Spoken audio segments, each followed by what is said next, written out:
ఇప్పుడే Country Delight యాప్ని download చేసుకోండి. Download the Country Delight app now. Motivational speaker అని విన్నాను. So apart from that, of course సీరియల్స్లో, సినిమాల్లో మీరు వైవిధ్యం ఉండే పాత్రలు, ఒక పక్క విలన్, కామెడీ అండ్ ఇంకో పక్క చాలా సెంటిమెంటల్ క్యారెక్టర్స్. సో మీరు ఎలా ఐడెంటిఫై అవుతారు when you wake up in the morning? నేనేమిటి అంటే మీకు వచ్చే ఆన్సర్ ఏంటి? When I wake up in home, so I'm a mother there, I'm a wife there, అంతే. That's it. అమ్మని, ఒక బాధ్యత గల సిస్టర్ని. మా మదర్ లాస్ట్ 1.5 years బ్యాక్ చనిపోయారు. సో మా అక్క, నేను ఇక్కడ ఇండియాలో ఉంటాం, అన్నయ్య లండన్లో ఉంటారు. So when I wake up with my responsibilities and what is in it today what I have to give to my family, my career. These are the things that I wake up with.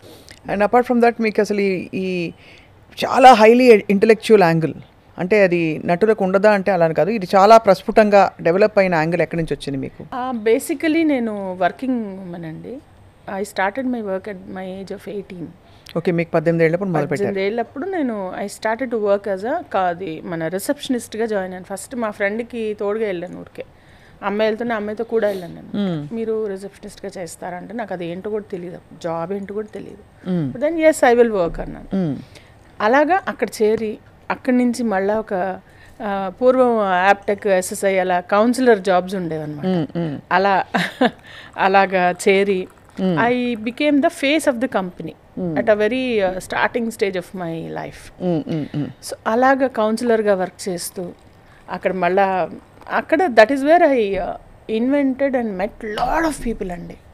అంటే counselling అంటే ఇప్పుడు computer course కోసం వచ్చే వాళ్ళు ఉంటారు కదా, వాళ్ళతో interact అయ్యి నేను సేల్ చేయాలి ఆ course. So that was my job. అలా చేస్తూ చాలా మందిని కలిసి మెంటాలిటీస్ అంటే how they will take this course and why they will not take this course అనేది సైకాలజీ స్టడీ చేయడమే కదా అది. ఇప్పుడు నేను ఒకటి అమ్మాలి మీకు, ఫర్ ఎగ్జాంపుల్ ఒక ప్లాట్ అమ్మాలండి నేను మీకు, మీ నీడ్ నేను క్రియేట్ చేయగలగాలి, నేను అమ్మగలగాలి. And I was not an MBA, I was not trained, but natural instinct. అంటే బేసికలీ మా father is a very nice communicator. ఆ రోజుల్లోనే how to influence friends and win people అనేది చదివారు ఆయన, డేనియల్ కార్నెగీ బుక్ ఆయన. సో ఆయనకు అది ఉండేది, ఆయన అక్కడి నుంచి పికప్ చేసుకున్నాయి. Even my mother also is a lecturer, she is a MMA. So అలాగే ఫ్యామిలీ నుంచి కూడా వస్తాయి కదా కొంచెం మనకి. MMA అమ్మ. వావ్. ఎంత మీరు ఏ ఫీల్డ్లో చదువుకున్నారు? నేను MCom MBA HR, ఇప్పుడు నేను MSc సైకాలజీ పర్సూయింగ్ నౌ. అబ్బో, అసలు అంటే ఓ పక్క ఇంత బిజీ యాక్టర్గా ఉంటూ, ఎందుకంటే మామూలుగా అందరూ భుక్తి కోసమే అనుకుంటారు కదా. సో యాక్టింగ్ ఫీల్డ్ మీద నమ్మకం లేదా మీకు? అంటే అన్ప్రెడిక్టబుల్ అనిపిస్తోందా? అన్ప్రెడిక్టబుల్, అఫ్ కోర్స్ డే 1 నుంచి అన్ప్రెడిక్టబుల్. అదేమి మనం డే 1 ఈ రోజు వర్క్ వచ్చింది, రేపు మీకు ఉంటుందో లేదో తెలియదు. ఇది unless you have a very big name, you are a star family, or you are somebody already been heroine, అలా వస్తేనే వాళ్ళకి కళ్ళ కాంతాం. ఫ్యాక్ట్.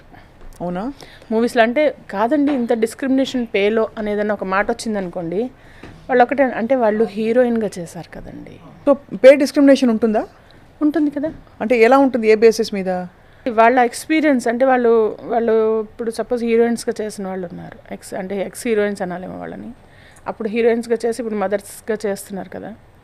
సో నేనైతే ఇప్పుడే డైరెక్ట్గా మదర్ డైరెక్ట్గా వచ్చాను కాబట్టి, మీరు ఇప్పుడే కదా వచ్చారు, వాళ్ళు అప్పటి నుంచో ఉన్నారు.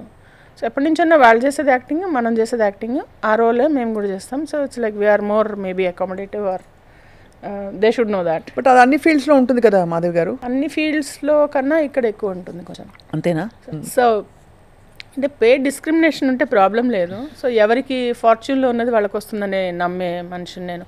వాళ్ళని చూసి కుళ్ళుకుంటే నాకు ఆ డబ్బు రాదు, వాళ్ళని చూసి మా అయితే ఇన్స్పైర్ కూడా కాదు. I will try to understand what extra they are offering, so let me also write adaptability అనేది ఉంటుంది. తప్పితే నాకు ఈ కుళ్ళులు, ఇన్సెక్యూరిటీస్ నాకు అసలు లేవు, ఇన్ఫీరియారిటీ కాంప్లెక్సెస్. అందులో మీరంతా బికాస్ మీరు వెల్ రెడ్ అండ్ అన్ని కోణాలు చూసారు కదా జీవితంలో. అదే అలా అనుకోకపోతే మనం బతకలేమండి. ఇప్పుడు మెంటల్ హెల్త్ అనేది ఎవరికి వెళ్తున్నా, ఎంత పేరున్నా, ఏదున్నా మెంటల్ హెల్త్ అనేది చాలా ఇంపార్టెంట్. అది నేను నమ్ముతాను, అది నేను ప్రొపగేట్ కూడా చేస్తాను. రైట్. సెట్స్లో ఎవరైనా ఉతలాకుతలం అయిపోతూ ఉంటారు, ఊగిపోతూ ఉంటారు చిన్న దానికి. నేనంటే ఎందుకంత అని అడగకపోయినా చెప్తాను, సలహా కాదు, అది వాళ్ళ అవసరం. నేను సలహాలు ఇవ్వను. కానీ అలా అంత స్పేస్ ఇస్తారా?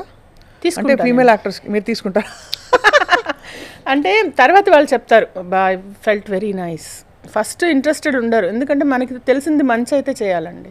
అది వాళ్ళ కోసం వెయిట్ చేస్తే ఎవరు ఈ రోజులు ఎవరి కోసం టైం లేదు. సో ఎలాంటి ఇరిటెంట్స్ వాళ్ళని అలా ఊగిపోయేలా చేస్తాయి అంటే? సపోజ్ సీన్స్ అవుతున్నాయి అనుకోండి, అక్కడ సీన్ అవుతూ ఉంటే వీళ్ళని వెయిట్ చేయమన్నారు అనుకోండి, అంటే నేను ఆర్టిస్ట్ కాదా, నాకు ఇంపార్టెన్స్ ఇవ్వరా, వాళ్ళకి ఇచ్చారు ఇలాంటి, అంటే వాళ్ళకి ఆ చిన్న అవేర్నెస్ ఎలా అంటే ఇట్స్ ఓకే మనం వచ్చాము. థాట్ ప్రాసెస్ అనేది మేము mental health when we talk, it's all about what you feed to your brain.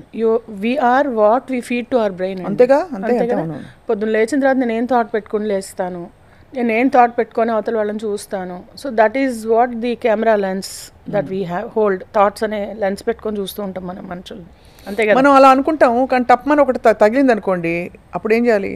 ఎలాంటిది?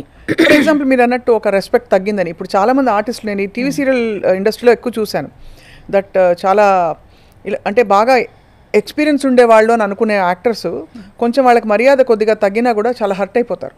అంటే నేను అనేది అంటే వాళ్ళు మర్యాద ఇవ్వకపోతే నీకు ఒరిజినల్గా ఏం లేదా? అది correct. Are you so feeble? అంటే ఒక మర్యాద ఇచ్చిన బ్రిడ్జ్ మీదనే ఎక్కుతూ, ఇటుకల మీద నువ్వు ఎక్కుతూ ఉంటే ఒక ఇటుక రాకపోతే నువ్వు కింద పడతావు కదా. అంటే నీ ఓన్ మర్యాద నీకు ఉండాలంటారు. మనకి తెలియాలి, మనకి ఎంత డిజర్వింగ్ అనేది మనకు తెలియాలి కదా. నాకు ఇంతకు మించి నాకు సపోజ్ అతనికి క్యారవాన్ ఇచ్చారు, సింగిల్గా ఇంత పెద్ద డోర్ క్యారవాన్ ఇచ్చారు, మా దగ్గర అందరినీ గుప్పిస్తున్నారంటే why do you need a caravan? ఇప్పుడు నువ్వు షూటింగ్లో లేవు, నువ్వు క్యారవాన్లో ఉంటావా విడిగా? మామూలు రోజుల్లో షూటింగ్ లేని రోజున క్యారవాన్లో ఉండవు కదా. సో ఎందుకంత ఎక్స్పెక్టేషన్ అసలు? మంచి కరెక్టే. నీ పని ఏదో నువ్వు చూసుకో, నీ పర్పస్ చూసుకో, అయిపోయింది కదా పని. అంటే దట్స్ ఆల్. మనం ఆ లిమిట్ చేసుకోకపోతే మనకే ఇబ్బంది.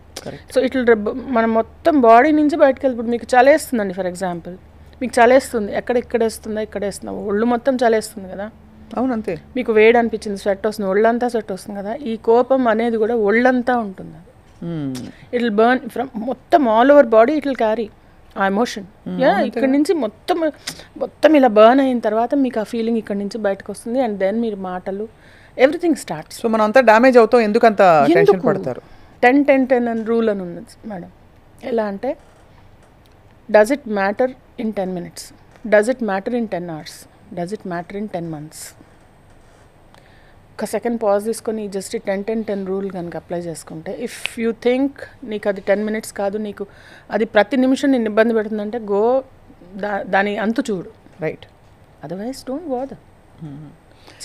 చిన్న థాట్, చిన్న ఇగ్నిషన్ అది ఇంత పెద్ద గ్యాస్ ఇది ఉన్నా కూడా గ్యాస్ లీక్ అవుతుంది, కానీ ఒక చిన్న అగ్గిపుల్ల లేనిదే అది ఏం చేయలేదు ఎవరిని.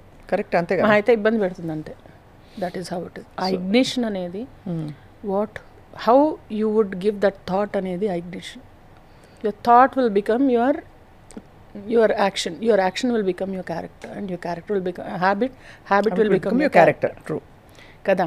సో ఆ థాట్స్ అనేవి చాలా ఫిల్టర్ చేసుకోవాలి మనం. సో ఇలా అందరు కొలీగ్స్కి మీరు అంటే ఇంత చెప్పను, ఇంత చెప్పరు, బట్ ఎందుకంటే ఒక ఓదార్పు.